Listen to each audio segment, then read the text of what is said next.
마치겠습니다. 하나님 사랑, 이웃 사랑, 십자가 정신, 할렐루야. 이번 특별 새벽기도 중에 부흥성회가 행사로 잡힌 것은 특별 새벽기도 끝나고 할 수도 있는데, 그러면 우리 성도님들이 힘이 또 들 것 같아서 그냥 특별 새벽기도 하는 도중에 하자, 이렇게 해서 시작한 겁니다. 그래서 새벽에 어차피 나오는 거 좀 한 분이라도 더 많이 나와서 새벽기도를 하자, 새벽기도 때 말씀을 좀 듣자, 이렇게 했는데, 새벽기도가 일주일밖에 안 됐는데 벌써 인원이, 새벽기도 나오는 전체 인원이 약 600명가량 됐었는데 150명 정도가 줄었어요. 일주일 만에. 일주일 만에 150명은 마귀한테 총알 탕탕 맞고 쓰러져 버린 거예요. 이제 이번 주는 이제 마귀가 폭탄을 터뜨릴지 몰라요. 더 쓰러지게. 그러니까 마귀한테 앉으려면 어떻게든지 이기고 21일 새벽 기도를 승리하시기를 바랍니다. 그래서 우리 성도님들 새벽 기도 끝나고 또 직장 다녀야 되기 때문에 새벽 설교 길게 하지 않겠습니다. 부흥의 기간 중에도 아주 딱 요약해가지고 30분 안에 마치도록 최대한으로 하여간 줄여서 요점만 이렇게 전하도록 하겠는데, 너무 중요한 말씀들이 많은데 그걸 요점만 전한다는 것은 너무 아까워요. 정말 아까워. 좀 설명을 좀 많이 해야 더 은혜를 받을 텐데, 그래도 하여간 최대한으로 줄여서 해보려고 합니다. 오늘 저녁은 도대체 출애굽기에는 어떤 내용들이 있는가, 왜 우리가 출애굽기를 공부해야 되는가, 전체를 한번 살펴보도록 하겠습니다. 자막 왜 안 나와요?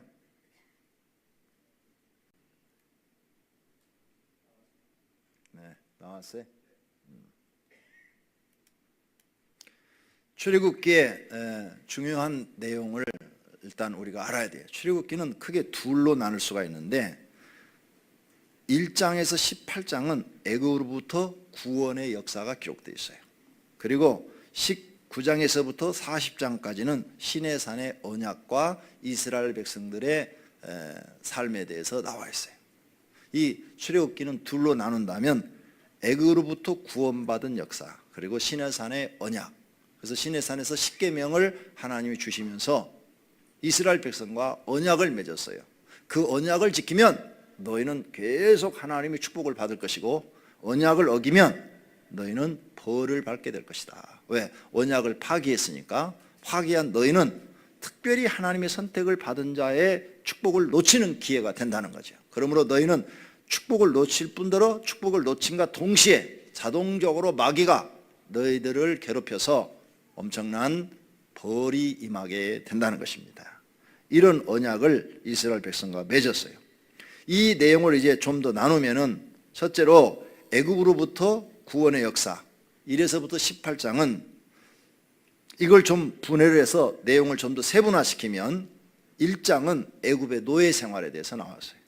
2장에서 4장은 모세의 출생과 소명에 대해서 나왔어요. 그리고 5장에서 7장은 모세와 바로의 대결 장면, 그리고 7장에서 11장은 10가지 재앙, 모세를 통해서 하나님이 역사하신 10가지 재앙에 들어있어요. 자, 모세가 제일 먼저 바로 궁에 찾아가서 행한 이적이 무엇입니까? 지팡이를 뱀으로 딱 변화시켰죠. 그랬더니 바로의 술객들도 똑같은 기적을 행했죠. 자, 10가지 재앙에 이 지팡이가 뱀으로 변한 게 들어있을까요? 안 들어있을까요? 몇 사람만 대답하고 나머지 지금 대답 못 하잖아요. 그러니까 공부를 하라고 말이에요. 이 들어있는지 안 들어있는지 지금 모르고 하나님을 믿고 있잖아요. 그러니까 이번에 나와서 공부를 하면 출애굽기에 대해서 확실히 배우게 될 것입니다. 그 다음 12장에서 15장까지는 유월절과 출애굽에 관한 그런 내용이 나와 있어요. 그 유월절이 뭐냐? 제가 설교를 부활절 때마다 했어요.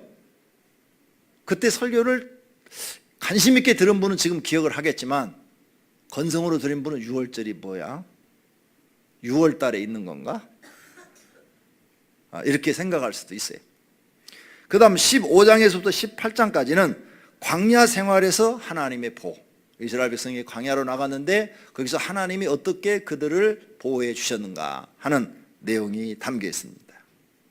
두 번째로는 19장에서 40장 내용을 분해를 해보면 십계명과 율법을 주시는 장이 19장에서 24장까지 내용 안에 들어있어요. 그래서 여기서 하나님과 언약이 맺어져, 이스라엘 백성들과 언약. 이 언약은 이스라엘 백성들에게만 한 것이 아니라 우리와의 언약도 돼요. 구원받은 하나님의 백성과의 언약이 여기에 들어있어요. 그 언약을 지금 우리가 영적으로 지키면, 믿음으로 지키면 우리에게도 그와 같은 복을 주시겠다는 거예요. 그 다음 25장에서 31장까지는 성막 제도의 계시, 성막을 만들려 하면서 그걸 계시하는 거예요. 32장에서 34장은 이스라엘 백성이 광야에서 하나님과의 언약을 벌써 어겨요. 하나님과의 언약을 어김으로 엄청난 벌들이 주어져요. 우리도 이제 하나님과의 언약이 있는데 그걸 여러분이 모르고 그 언약을 어긴다. 그러면 하나님은 벌을 내리기 시작하는 거예요. 모르는 거예요. 자기가 벌 받고 있으면서 왜 지금 벌 받고 있는지, 왜 무슨 일이 잘 안 되는지, 불통하는지 모르는 거예요. 그런데 하나님과의 언약을 어기고 있으면 하나님의 백성이라 할지라도 하나님의 벌이 임하기 시작한다는 거예요. 그 다음 35장에서 40장까지는 성막을 하나님이 지시한 대로 건축해서 완성해서 하나님께 드리는 그런 장면이 나옵니다. 이것이 출애굽기의 내용이에요.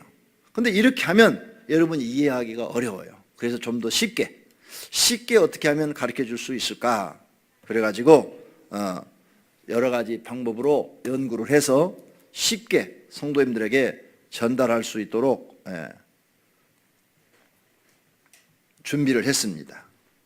출애굽기는 세 가지로 나눌 수가 있어요. 첫째, 애굽의 생활. 여기가 지금 나일강이고 고센 땅이 이 부분이에요. 고센 땅. 오, 빨간색이 아니네.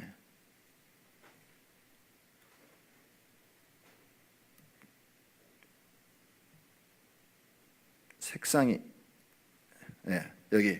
여기가 고센 땅이에요. 여기서부터 여기가 기름진 옥토, 나일강 삼각지라고 그래요. 여기에 많은 강줄기가 이렇게 흘러서 바다로 가죠. 여기에서부터 그들이 홍해바다를 건너서 시내산으로 와서 그 다음에 이 광야생활, 여기를 광야생활이라고 그래요. 여기를 광야생활.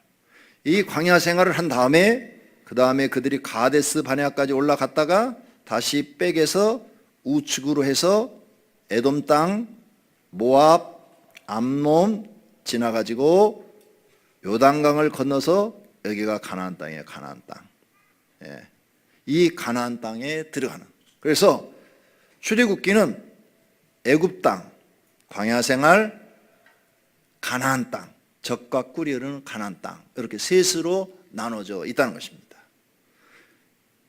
여기 하나님이 어떻게 역사하셨는가, 이걸 배우는 것이 출애굽기예요. 그래서 이 지도를 보시고 여기 지금 애굽 생활은 무엇을 의미하고 있고 광야 생활은 무엇을 의미하고 있고 그 다음에 가나안 땅은 우리에게 어떤 교훈을 주고 있는가, 이런 것들을 우리가 배워나가는 것이 출애굽기입니다. 지금 현재 지도예요. 현재 지도. 현재는 이집트가 지금 이 나일강을 지금 차지하고 있죠.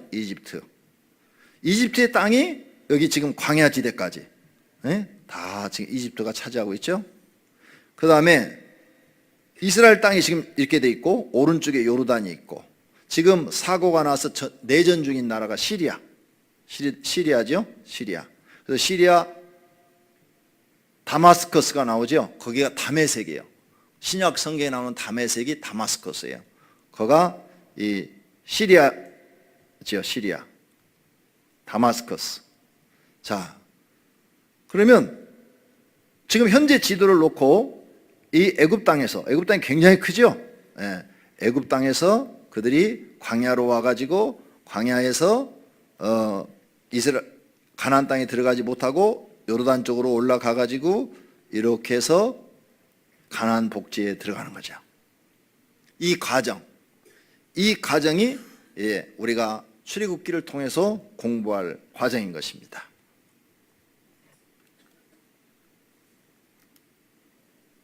자, 여기 지금 조금 그림이 들어가 있는 지도죠. 고센 땅, 여기 나오죠. 고센이라고. 고센 땅. 참 이름 잘 지었어요. 우리 한국 발음이 참 좋아. 고생 땅에서는 이스라엘 백성이 고생하는 동네. 어떻게 그 이름하고 딱 맞는지 몰라요. 우리가 암기하기 참 좋게 그렇게 해놨어요. 그 다음에 나일강에 모세가 버려진 장면. 그 다음에 6월절 문에다 피를 바르는 장면. 그 다음에 불기둥과 구름기둥으로 이스라엘 백성을 인도해서 홍해바다를 건너서 마라의 쓴물, 이게 마라의 쓴물 장면. 그리고 그들이 이제 시내산에 도착해서, 시내산에, 여기는 반석에서 물이 나오는 곳이고, 시내산에 도착해서 하나님을 만나는 장면. 그리고 다시 광야로 가가지고 여기서 38년 동안을 빙글빙글 돌다가 하나님의 은혜로 우회전해서 가나안 땅으로 들어가는 그런 이스라엘의 역사를 배우게 될 것입니다. 처음에 이것은 아브라함이 갈대아 우르에서 하란으로 가서 하란에서 가나안 땅을 거쳐서 애굽으로 내려갔던 경로예요. 근데 갈대아 우르가 여기에 강들이 흘려서 에덴 땅이 이 정도에 있을 것이다. 그리고 바벨탑이 여기서 쌓아졌을 것이다. 사람들이 보고 있는, 고고학자들이 보고 있는 위치예요. 이것이 이제 하나님께서 주로 많이 역사하신 이 중동 지역의 지도죠. 하나님은 여기서 하나님의 존재를 사람들에게 보이기 위해서 아브라함을 선택했고, 아브라함을 가나안 땅으로 보내서 그의 후손들로 하여금 여기서 살다가 야곱에 의해서 애굽에 내려가서 살아요. 그래서 여기서 약 400년을 살다가 애굽에서 다시 모세를 통해서 출애굽을 시켜서 시내산을 통해서 광야에서 살다가 다시 우회전해서 요단강을 건너서 이 가나안 땅에 들어가도록 하신 것들을 볼 수가 있습니다. 자, 이 역사에 대해서 우리가 이제 공부를 해 나갈 것입니다. 좀 더 크게 확대돼서 그려진 지금 것이죠. 그래서 그들이 살고 있는 이 고센 땅은 이렇게 나일강의 줄기가 막 갈라져서 물이 여러 갈래로 흐르기 때문에 옥토밭이에요. 옥토밭. 엄청 농사가 잘 되는 거. 왜? 물이 많으면 농사가 잘 되잖아요. 그리고 여긴 산이 없어요. 다 평지예요. 평지. 그래서 농작물을 심기만 하면 엄청 잘 되는 땅을 바로가 야곱한테, 요셉한테 선물을 주었다는 거죠. 아주 좋은 땅입니다. 그리고 나일강은 이 광 주변만 농사를 지을 수가 있고, 이 강 주변에서 조금만 벗어나면 전부 사막이에요. 사막. 사람이 살 수 없는 사막, 그런 지대로 되어 있습니다. 그러니 이 땅이 아주 이스라엘 사람들한테는 황금의 땅이죠. 가장 좋은 땅이에요. 그런데 이 좋은 땅에서 살고 있는 이스라엘 백성들이 중노동을 했다는 거죠. 고생을 했다는 거죠. 평생 일을 해도 종이 돼서 자기 것이 없다는 거예요.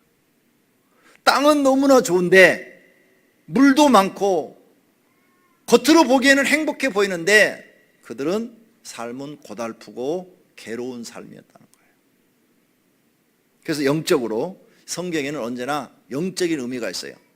이와 같은 사건을 통해서 하나님이 우리에게 가르쳐 주시고자 하는 영적인 의미가 있는데, 이렇게 겉으로는 가장 애굽에서 좋은 땅을 받아가지고 거기서 살았는데 처음에는 아주 행복했어요.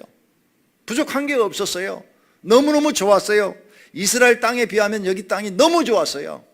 꼭 아브라함의 조카 롯이 물이 있는 소돔과 소할 땅을 선택한 것처럼 너무너무 좋았어요.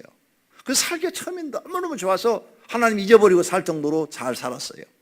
그러는데 요셉을 알고 있는 요셉의 공로를 알고 있는 왕이 다 죽고 난 후로는 이들이 이제 노예가 되죠. 노예가 되니까 자기 것이 없어. 아무리 일을 해도 자기 것이 없는 거예요. 그리고 태어나면 자기 자식도 또 노예가 되고 종이 되는 거예요. 그래서 평생 중노동하다가 또 죽는 거예요. 이게 세상이라는 거죠. 이게 마귀가 만들어놓은 세상. 겉으로는 보기에 너무너무 좋아요. 우리가 나가보면 세상은 화려하고 우리가 가지고 싶은 것, 우리가 사고 싶은 것, 누리고 싶은 것 다 있어요. 근데 거기에서 사는 우리들은 매우 힘들다는 거죠. 일생 동안 노력을 하고 일생 동안 애를 써도 내 것이 없어. 남는 것이 없어. 고생하다. 그냥 나도 죽고 내 자손도 죽고 다 죽는데 죽어서 또 지옥으로 가게 된다는 거죠. 이런 영적인 의미를 성경에서 구약시대 때부터 우리에게 교훈하고 있다는 사실을 믿으시기를 바랍니다. 그래서 이 노예 생활, 종로로 돼서 마귀의 종로로 타는 거예요. 마귀의 종로로 타는 이스라엘 백성들을 불러내는 거죠. 불러내서 이제 너희는 나의 백성이라, 나는 너희의 하나님이라 하면서 불기둥과 구름기둥으로 인도해냅니다. 그래서 그들을 기적을 일으켜 송해바다를 건너게 하고 신의 산에 임하게 하고 이 신의 산에서 하나님과 언약을 맺도록 하고 그 언약을 맺은 다음에 그들을 다시 인도해서 바로 이제 가데스 바네아까지 갑니다. 여기 가나안 땅, 바로 여기가 이제 가나안 땅이에요. 여기만 넘어가면은 가나안 땅이에요. 근데 여기서 12명의 정탐꾼을 보냈죠. 40일 동안. 그래서 이 가나안 땅 북쪽으로 쫙 올라갔다 내려왔어요. 근데 10명의 한 지파에서 한 명씩 대표를 뽑아서 보냈는데 10지파의 대표가 못 간다. 우린 거기 가면 죽는다. 믿음 없는 소리를 한 거예요. 아니, 요 경계선만 넘어가면 이제 가나안 땅인데 못 간다는 거예요. 믿음이 없으니까. 왜? 가서 보니까 그들은 성이 잘 지어져 있고 기골이 장대하고. 그래서 우리가 그들과 싸우면 100% 친다. 다 죽는다. 그러면서 모세를 막 원망하지요. 우리를 죽이려고 여기까지 데려왔느냐고. 우리를 죽이려고 여기까지 데려왔느냐고. 막 모세를 원망해요. 그런데 아니다.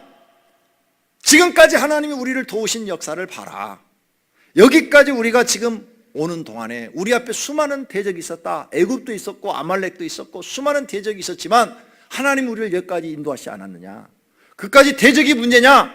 하나님이 함께 하시면 들어가자. 하나님 말씀에 순종하자. 이렇게 말한 사람이 두 사람밖에 없었다 이거죠. 여호수아와 갈렙. 이 두 사람밖에 없었다 이거죠. 나머지는 전부가 다 못 들어간다. 이래갖고 모세를 원망하고 대적을 하다가 갑자기 성전에서 막 불이 나와가지고 확 태워 죽이고 그 가족들도 전부 그냥 땅이 갈라져서 싹 땅에서 다 삼켜버리고 이런 엄청난 일들이 여기서 일어납니다. 그러면서 하나님이 진노하셔가지고 이 믿음 없는 자들아 하면서 하나님께서 어떻게 하셔요? 하루를 1년으로 계산해서 40일 동안 정탄했으니까 40년 동안 너희는 들어가지 못하리라. 그리고 너희들은 애굽에서 나온 사람 남자들은 다 이 광야에서 죽으리라. 하나도 살지 못하리라. 너희 후손들은 들어갈 수 있어도 너희는 하나도 못 들어가리라. 딱 선언해 버리죠. 그러니까 믿음 없는 행동 하나가 이스라엘 백성을 얼마나 불행 가운데로 빠뜨렸는가 우리가 볼 수 있는 거예요. 그러니까 성경을 정확하게 알고 하나님을 정확하게 하고 어떤 말이든지 믿음 있는 말씀을 하셔야 됩니다. 그래야 우리가 복을 빨리 받는 거예요.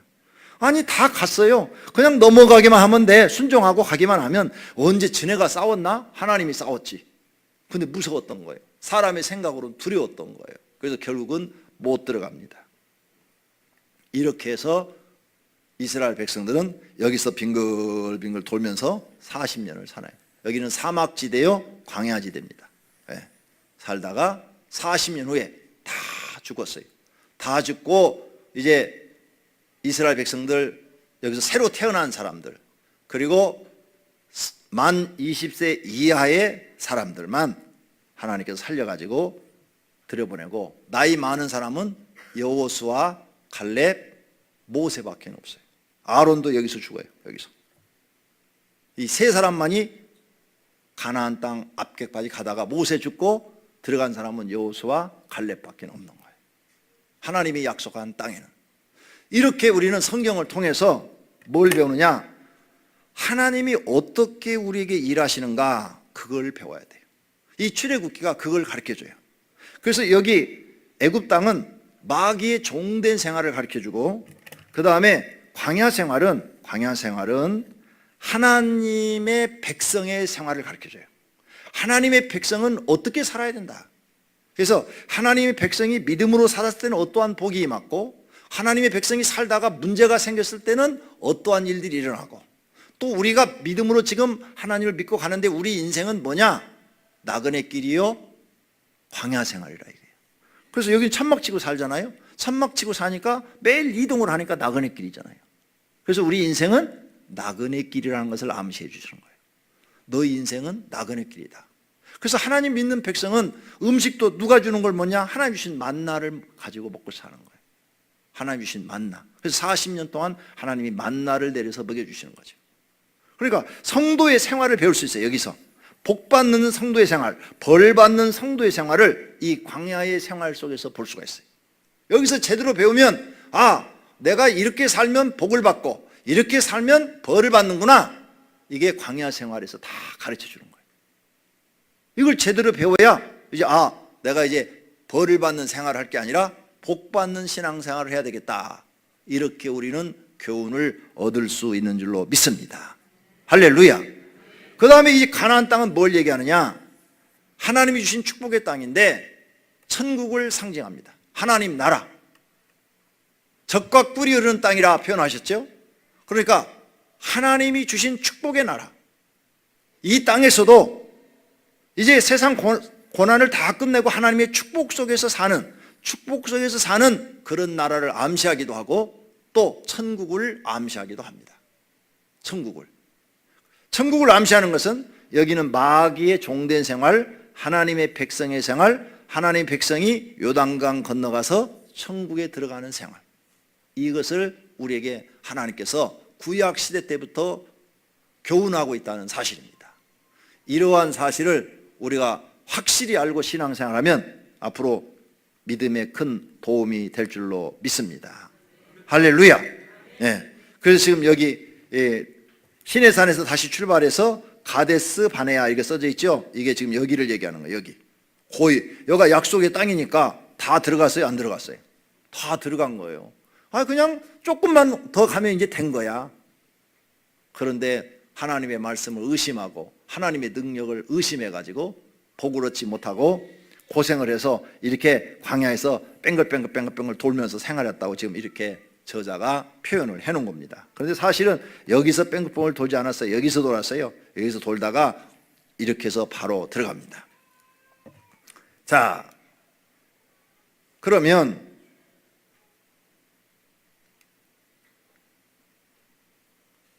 출애굽기 이 지도를 지금 제가 설명을 했어요. 애굽의 생활, 마귀의 종된 생활 설명을 했어요. 두 번째, 광야 생활, 성도의 신앙 생활, 구원받은 자의 생활, 세상에서의 우리가 살아가는 구원받은 자의 생활에 대해서 가르치고 있는 거예요. 가나안 땅은 천국의 생활, 젖과 꿀이 흐르는 땅에 대해서 우리에게 가르치고 있는 것입니다.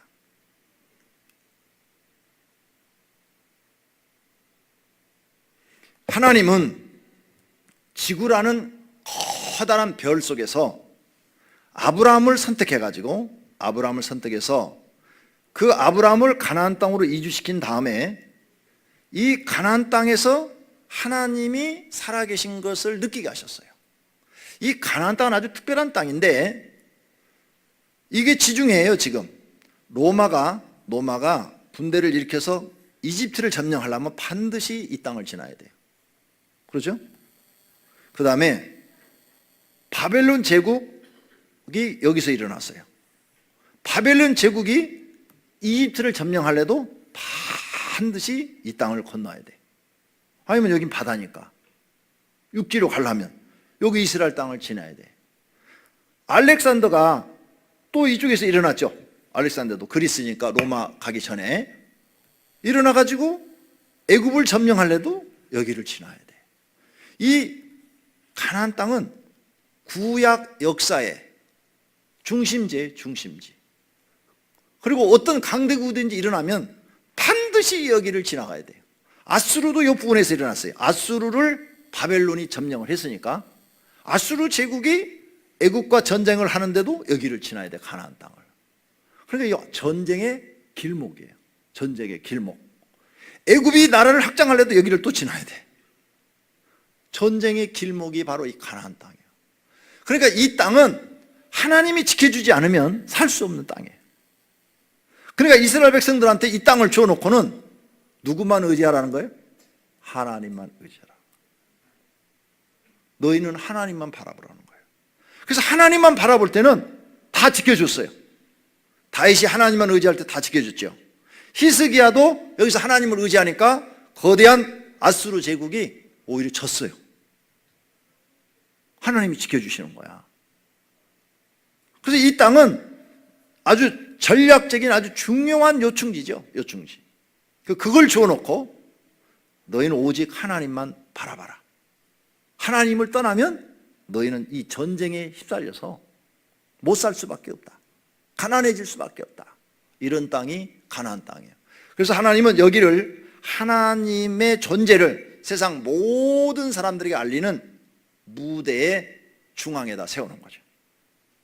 지금까지도 세계의 역사에 영향을 끼치고 있는 들이 누구요? 유태인들. 유태인들. 다 여기서 태어난 사람들. 이의 후손들. 세계 역사에 많은 일들이 일어나고 있는데 언제나 역사 속에 끼어있는 사람들이 유태인들이에요. 한국은 어디 있는지도 몰랐어, 사람들이. 예. 그러다가 이제 최근에 한국의 경제가 성장하고 올림픽도 하고 이렇게 하니까 이제 좀 한국이 알려진 거예요. 전혀 한국은 외국에 가서 한국에서 왔다 그러면 한국이 어디 붙어 있어요? 어디 아메리카 붙어 있는지 아시아에 붙어 있는지도 몰랐어, 사람들이. 예. 그런데 이 가나안 땅은 오래전부터 아브라함 이후 때부터 온 세계가 다 알아. 왜? 하나님이 무대의 주인공으로 쓰시기 때문에, 하나님의 존재를 나타내시기 때문에 이런 것을 우리가 알면서 성경 공부를 해야 돼요. 자, 이렇게 조그마한 나라, 이 땅의 지금 넓이가 우리나라 강원도 땅만큼밖에 안 된대요. 넓이가. 그게 얼마나 적어요? 강원도 정도밖에 안 되는 이 조그만 땅덩어리의 사람이 세계 역사의 중심에 지금 서 있는 거예요. 수천 년 동안. 이걸 하나님이 보면 우리에게 보여주면서 봐라, 내가 살아있지 않느냐, 이걸 우리에게 알려주는 거예요. 그래서 여러분이 성경 공부를 깊게 해야 될 이유가 여기에 있는 거예요. 성경을 알아야 하나님의 역사를 알고, 하나님이 하시는 일을 알아야 믿음이 생기고, 믿음이 생겨야 하나님을 잘 믿게 될 줄로 믿습니다. 할렐루야. 그래서 출애굽기의 중요한 내용, 오늘 저녁도 설교를 1시간만 하려고 그래요. 많이 하면은 내일 저녁에 안 나올 수도 있으니까. 자, 그리고 뭐 다 우리 교인들밖에 없네 보니까. 전도회 오라 했더니 아무도 안 데려왔어요. 출애굽기 중요한 내용을 이제 내일 아침부터 설교를 합니다. 첫 번째 설교가 애굽의 노예 생활, 마귀의 종된 생활이죠. 마귀의 종된 생활은 이렇다 하는 것을 우리는 배워야 돼요. 우리가 하나님 믿기 전에 마귀의 종된 생활을 했어요.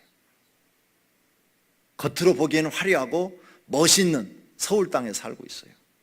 그런데 고생 땅에서 고생만 열심히 하시는 거예요. 시골에 가면은 서울에 왔다고 그래. 강명시에 사는 사람도 강명시 산다고 안 그래. 서울이라고 그래. 그래야 세상 저 지방에 있는 사람들이 빨리 이해를 해요. 강명시 그러면 그 어디 있어요? 어디 붙었어요? 어디 강원도에 있어요? 충청도에 있어요? 몰라요. 강명시 그러면. 예.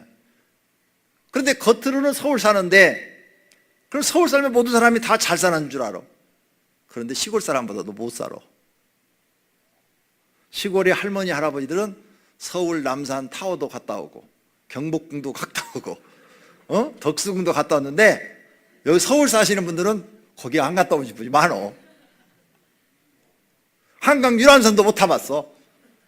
시골의 할머니들은 다 유람선도 타보고 저 외국 여행도 갔다 오시고 다 친목교에서 다 갔다 왔는데 아이 서울 변두리에 사시는 분들이 외국 여행 한 번도 못 나간 사람이 많어. 겉으로는 화려한데 속은 고생 땅이야. 그것이 마귀의 종된 생활이라는 거죠. 이렇게 우리는 성경 속에서 인생을 배우고 우리의 삶을 배울 수가 있는 줄로 믿습니다. 애굽의 노예 생활 내일 아침에 배웁니다. 그 다음에 출애굽기의 중요한 내용을 이제 쉽게, 아까는 그렇게 분해하니까 어렵잖아요. 쉽게 그것을 나눴어요. 모세의 출생과 소명. 모세는 어떤 시대에 태어났고 어떻게 살았고 어떻게 소명을 받았는가 우리가 배워야 되겠죠. 이것도 참 은혜로워요. 참 불행한 시대에 태어났어. 남자로 태어나면 무조건 죽는 시대야. 딸로 태어나면 사는 시대야. 옛날부터 딸이 인기 있었어요. 요즘 딸이 최고 인기 있잖아요. 그래서 내가 결혼해서 자녀를 낳을 때만 해도 딸 낳으면 시부모들이 다 싫어했어요. 아들 안 낳으면 막 며느리 미워하고 아주 그냥 꼴도 안 보려고 그러고 막 그랬어요. 근데 요즘은 바뀌었어요. 왜냐하면 딸이 아들보다 훨씬 낫거든, 요즘은 보니까. 그러니까 요즘은 딸이 태어나면, 손녀가 태어나면 아주 기뻐하셔. 왜? 저건 부모한테 잘할 효녀가 태어난 거야. 거의 모든 지금 남자들은 처갓집 옆에서 살아요. 거의 모든 남자들은. 그래서 내 친구는 아들만 둘 낳았는데 나한테 그래요. 둘 다 결혼시켰는데 아들 아무 소용없대. 목사인데도. 왜? 아니 전부 다 처갓집 옆으로 가가지고 오지도 않는데, 부인 말만 듣는데 아들 아무 쓸모없대. 그러면서 나한테 그래요. 권 목사는 딸 둘 낳아서 참 좋겠어?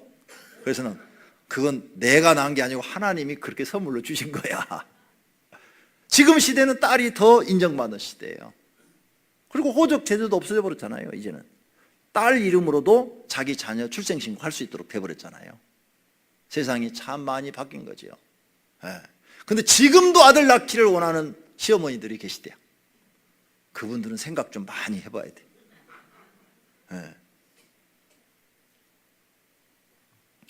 자, 이렇게 모세의 출생 시대는 지금 우리가 살고 있는 이 시대보다 나도 비극적이에요. 왜? 아들로 태어나면 죽어야 되는 그런 비극적인 시대에 출생했어요. 모세는 이미 뱃속에서 잉태될 때부터 죽은 자예요. 그런데 하나님께서 살리시는 거죠. 기적적으로 살리시는 거예요.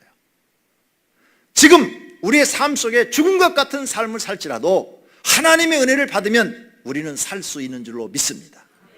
세상이 다 멸망해도 하나님이 우리를 살리시면 그 사람은 살아남을 줄로 믿습니다. 할렐루야. 그래 우리는 하나님의 은혜를 받아야 되는 거예요. 은혜를 받아야 이 험악한 세상을 이겨나갈 수가 있고 하나님처럼 보호함을 받을 수 있고 하나님의 사랑을 받아서 승리자가 될 수 있는 줄로 믿습니다. 이렇게 하나님은 모세를 불러서 능력을 주어가지고 군사를 데리고 바로 왕 앞에 서는 게 아니라 아무것도 없이 홀몸으로 자기 형 아론과 함께 모세 왕 앞에 가게 만들어요. 아니 바로 왕 앞에. 바로는 대단한 군대를 가지는 그 시대에 가장 거대한 국가의 왕이에요. 아무도 바로 앞에 서지를 못해, 무서워서. 바로의 명령이 곧 법이고 한마디면 모든 사람이 신하도 다 죽어요. 독재자예요, 독재자. 독재자 앞에 딱 대면한 거예요. 더군다나 모세는 과거에 애굽 사람을 죽인 경력이 있어. 그 형벌을 안 받았어요. 그러니 얼마든지 그 형벌로 잡아서 죽일 수도 있어요. 그런데 모세는 오직 하나님을 군대 삼고, 그러죠? 하나님이 군대야. 바로 왕한테는 군인이 군대고 모세한테는 하나님이 군대야. 지팡이 하나 달랑 들고 왕 앞에 가요.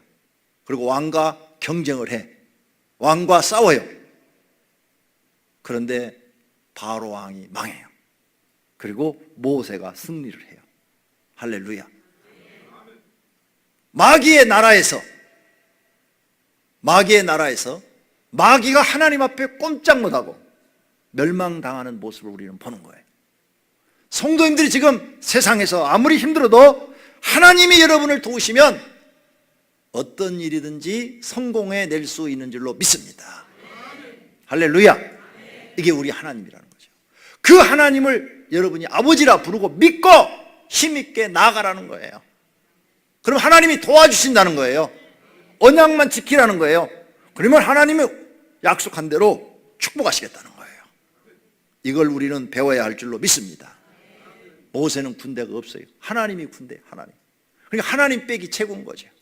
우리 성도님들이 마음속에 나는 하나님이 내 생애 가장 든든한 백그라운드다, 이렇게 믿고 계신 분은 그 믿음대로 될 줄로 믿습니다. 그러면 하나님의 능력이 나타나기 시작하는 거죠. 하나님이 그 사람을 능력을 주어서 은혜와 복을 주시는 줄로 믿습니다. 그 다음에 이제 출애굽기의 중요한 내용이 유월절과 무교절입니다. 마지막 10번째 재앙이 임할 때 유월절을 지킨 사람들, 그 다음에 이 유월절을 지킨 사람들한테는 하나님이 장자를 죽이질 않아요. 유월절을 지키지 않은 사람들은 장자가 죽는 거죠. 근데 다행히 이스라엘 사람들은 다 모세의 말을 들어서 유월절 날 죽음을 면합니다. 그러나 애굽의 사람들은 왕에서부터 저 밑에 거지에 이르기까지 짐승이든 사람이든 처음 난 것은, 초태생은 다 죽어요. 이 엄청난 하나님의 재앙 앞에 온 애굽 백성이 그냥 무릎을 꿇고 빨리 나가라고, 금은 보화를 다 빼주면서 가지고 가라고, 막 자기들의 폐물을 다 주면서 빨리 가라고. 하나님의 군대가 얼마나 대단한 거예요. 사람의 힘으로서는 막을 수가 없는 거예요. 그래서 이걸 기록하면서 하나님이 온 우주를 통치하시는 주인이시고 우리 인간을 통치하시는 주인이라는 것을 사람들에게 증명하시는 거예요. 이걸 여러분이 믿을 수 있는 믿음이 있기를 바랍니다. 이 믿음이 생기면은 세상이 감당할 수 없는 사람이 되는 거죠. 이런 믿음을 가진 베드로가 십자가를 거꾸로 지고 죽을 수가 있었던 거고, 사도 바울이 평생 결혼하지 않고 하나님 앞에 헌신하며 살 수 있었던 것이 바로 이런 믿음이에요. 이런 믿음 때문에 그가 혼자 살면서 불행하다고 생각하지 않고 나는 행복한 사람이라고 말을 하고, 주님을 위해서 죽어도 자기는 너무너무 감사하다고 목숨을 내놓을 수 있는 사람이 되는 거예요. 이런 귀한 믿음을 선물로 받으시기를 바랍니다. 그 다음에 이제 강연 생활 40년 동안 그들과 떠나지 않고 눈으로 보여주는 것이 있는데, 그게 뭐예요? 구름 기둥과 불 기둥이에요. 40년 동안 하나님이 그들에게 내가 너희와 함께한다, 너희와 함께한다, 이것을 보여준 것이 있는데, 그것이 구름 기둥과 불 기둥이에요. 그래서 우리는 이 구름 기둥과 불 기둥의 비밀이 또 무엇인가, 여기 영적인 의미가 있어요. 이것을 우리가 또 배워야 되겠죠. 불기둥과 구름기둥이 그들을 인도해서 홍해바다 앞에서 하나님이 또 기적을 일으킵니다. 그래서 역사상 처음으로 바다가 갈라졌다는 이야기는 여기서 나오는 거예요. 그런데 바다가 갈라질 때 우리나라 저 남해안에서 뭐 모세에 기적해가지고 바닷물이 싹 썰물 때 이렇게 빠지면은 땅이 드러나가지고 사람들이 건너가는 그런 기적이 아니에요. 거기 성경에 보면은 갑자기 바람이 강력하게 불면서 그 바람이 바닷물을 가르기 시작하는 거예요. 그래가지고 바닷물을 양쪽으로 쫙 이렇게 갈랐다고 그랬어요. 양쪽으로. 그래갖고 그 바닷속을 사람들이 지나가는데, 참 놀라운 것은 있죠. 우리 빨래 말릴 때 가장 빨리 말리게 하는 방법이 뭐예요? 바람이에요, 바람. 그죠?